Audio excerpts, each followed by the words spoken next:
Hey Priya, I was racking my brain on something I wanted to show you, and I figured a lot of the stuff I was going to give you as advice and stuff to work on would have been probably kind of in the first one, and then this one I wanted to get into a song with a little bit of a twist to it. But the reason I want this song is it demonstrates a few different techniques, and it is kind of hard, but I think, you know, if you give it enough times on it, you can play it. I'm pretty sure it's not ridiculously hard. It has a bit of a barring nature, so you're gonna want to be able to hold down like a good 3 strings with your pointer finger for this. So practice doing like that kind of barring.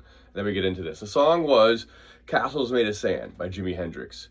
That one goes like this, all right? And one of the reasons why is I want you to try and do at least the bottom part of this. Let me put the angle of the computer again. I keep forgetting. Is this chord. Now this is like an open G, or it's not really open G, but it is an open G because it has an open G string. I guess technically it's not really an open G chord. You're just looking at it, it's like it only has one open string. But so the chord, from this perspective, without the thumb, I thumb it.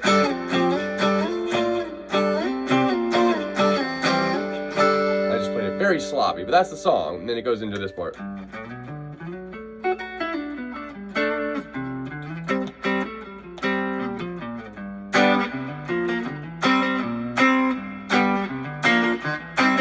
then it goes into the verse, which has the same chord, and then that just goes from F minor to A minor to E minor, F major, C major, G. That's the whole song, really, kind of like that. There's a lot of licks that kind of go around, and I feel like this is kind of one of those things that you might want to experiment with as you kind of go along, because I've kind of figured out my own way of playing this that kind of is easier than what he did. So, and it's kind of like always that kind of thing. It's like find a way that works for you, okay? So the chord, though, and I want you to try this because it has a couple different ways of playing chords, and so that I think are really useful, especially if you want to try and, you know, mix in the single note playing with chord playing, which is kind of the direction a lot of us end up going, you know, trying to play an accompaniment with a melody or whatever it be. Okay, so this chord starts with the pointer finger. I guess I'm always just to start with the pointer finger on this because I'm not sure which one to start with because it's kind of a spready thing. Not that far though. Pointer finger, B string, 3. Okay, the next finger would be the ring finger. There's no middle finger note on this because of the reach you had to go for these 2 notes. So then the ring finger's gonna be on the D string at 5, pinky on the high E string at 5, okay? At the bottom of this chord, you're basically making a little power chord, okay? And so that's pretty much the chord from the D string down.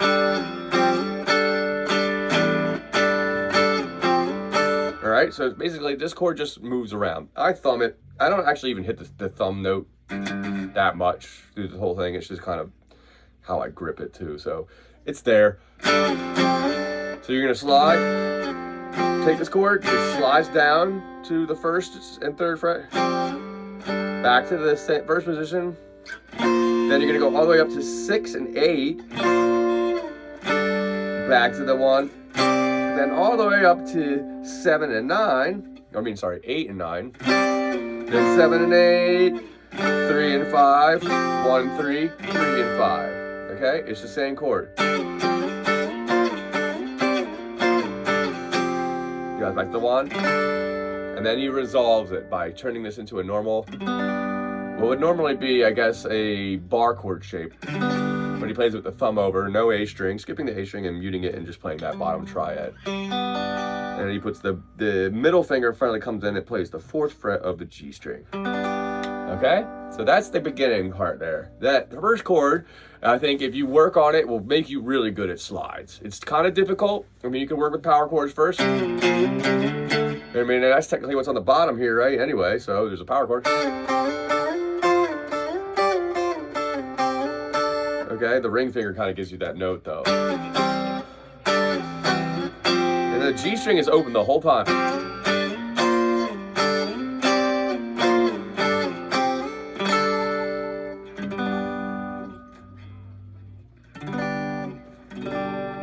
Each one of them is like that. All right, so then here comes the next part. This is the part that I think is a bit is also really valuable because it plays a couple chords in a weird way, I think, for most guitar players. But once you realize that this is a pretty common thing that a lot of guitar players do, it starts opening up some doors for you for opportunity. And also, it's not hard. It's just a matter of barring. So starts with a low E string, sliding to 7. And I kind of grab the string at 5 and slide into 7. I'll just go, although you can do that if you want. But I think it's better to do the ring finger because the next note is going to be the 5 of the A string. Okay, so that note's 3, 5 to 7, and then he goes 5 of the A string, and he does the same thing again, starting from that position on the A string. Okay, when you slide into that, you're going to basically have the pointer finger just like you did on the low E string, or do the same movement. So they're the same, okay? Once you get to this, you're grabbing from to the D, so it starts in G, then we're in D. Does the same thing for D, sliding from, I have my pointer finger on the 5th fret, you grab the 7th, slide to 9, then you grab the D string at 7. And then when you're here, this is where you bar. You bar the D, G, and B strings there. And then he just kind of goes down while holding this.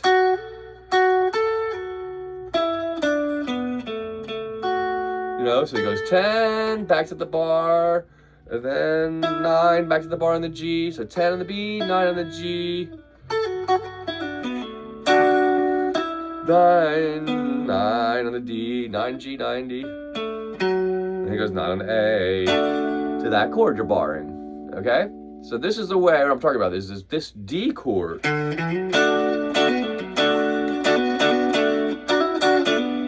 Alright, and one of the cool things is when you get in this position, you get that stuff I'm talking about. This kind of Hendrixian thing they talk about in like Castles Made of Sand, which I'm playing in Wind Cries Mary when he does the.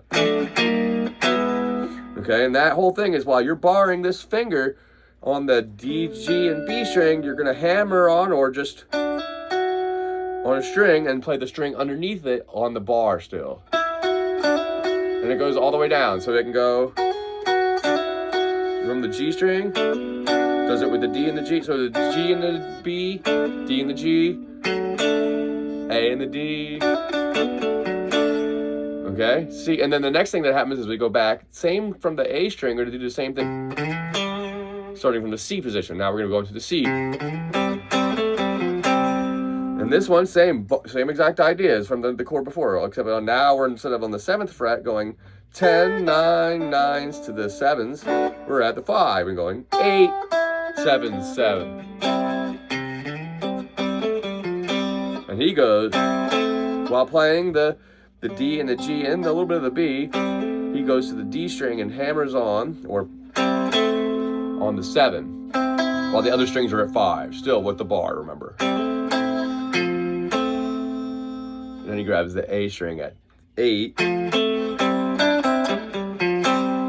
All from that box, like the pentatonic scale and just the negative scale that we play is actually what we're playing here. Because if we were in C, and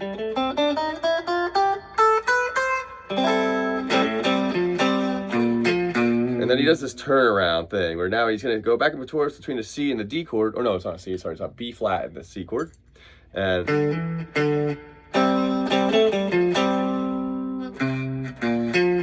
she's going to go 5, no, I'm sorry, 6, 8, 6, G. And I usually play it in the thumb position because then you're going to go.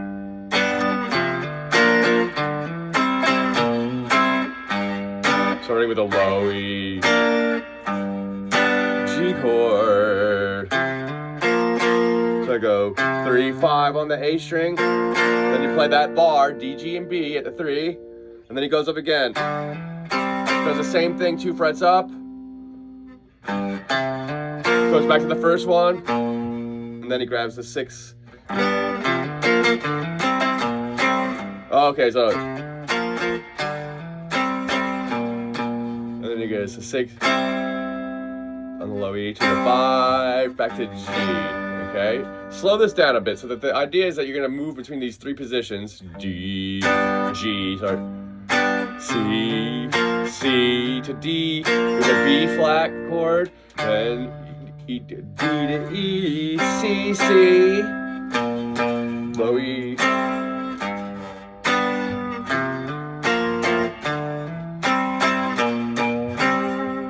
kind of like 2-finger bar movements. Nothing really crazy as far as shapes on your chords there. Just mostly just a bar movement.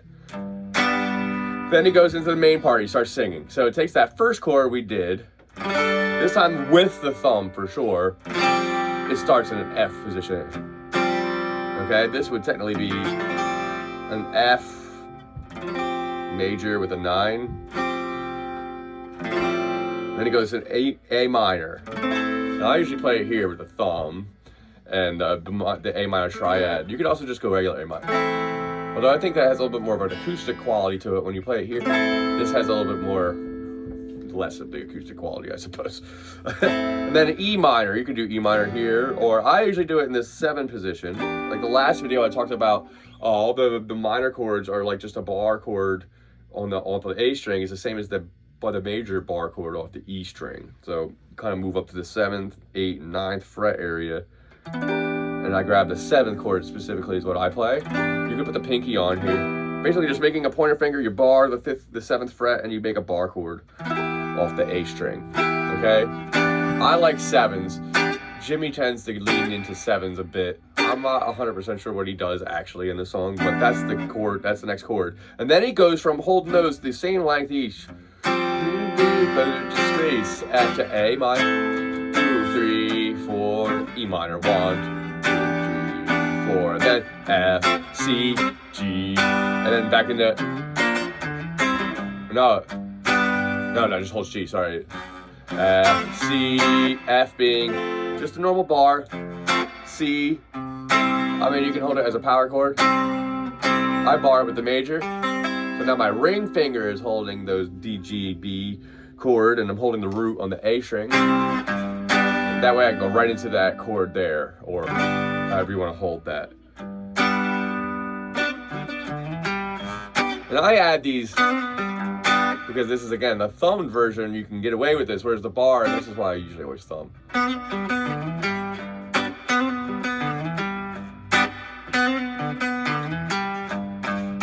And I'm just kind of taking that triad if you thumbed it, okay, barring the E and B at 3. You got your ring finger at 4 of the G, and then you got your, the middle finger at 4 of the G, ring finger on 5. And I'm taking the ring finger off and pulling off, hammering and pulling off from the 5 to the 4, giving that quick sus4. Then I come drop it to the A string at 5, sliding up to 7, and kind of grabbing, kind of like we were at the beginning of the song, grabbing the D string at 5. So,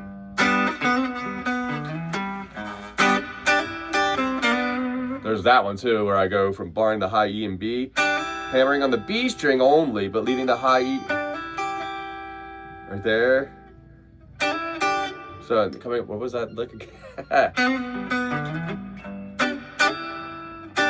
Back to the open, then barring the C, and adding that blues note by barring the D, G, B here, and then just hammering on the G string, okay? These are all kind of advanced things a little bit. I'm gonna play this a little bit. I wanted to try and do this as an example, and if you could slow it down, hopefully it will sound good. So I'm gonna play this real quick.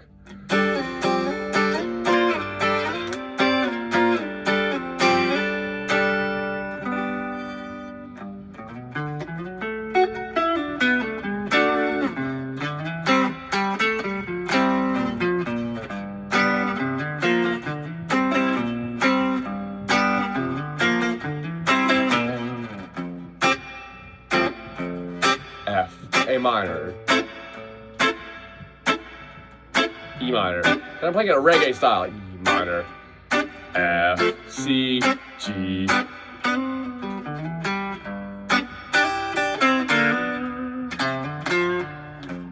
to F, A minor, E minor, F, C, G, like that, okay? So just try and get that bit down. That's basically the most important parts of it. The whole other idea of playing the scales as chords and also as a place to, you know, like,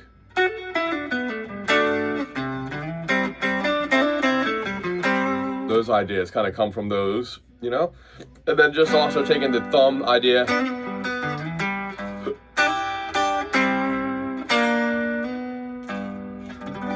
Okay, try and figure out some of those. Play it in slow motion, play it in slow speed rather, and see if you can kind of figure out some of those shapes. Some of those ones are really interesting, I think, especially if you're playing electric guitar. They're kind of like must knows for, you know, using, especially to take you out of just your open chord shapes and different ways of playing your chords outside of those regular open shapes that we're always used to. Okay. All right, well, I hope I get to see you soon, and if not, I understand. I know you're very busy, so I'll just try and work on these techniques a little bit, the barring, and I know these songs are kind of hard, but that's what the point of those. It might take a little while to get the hang of it, but mostly just, you know, the biggest thing, try and work on the barring strength of your pointer finger and ring finger. Those are the two big things I think will make this song a lot easier, those two techniques. All right, I'll see you when I see you. Have a good one.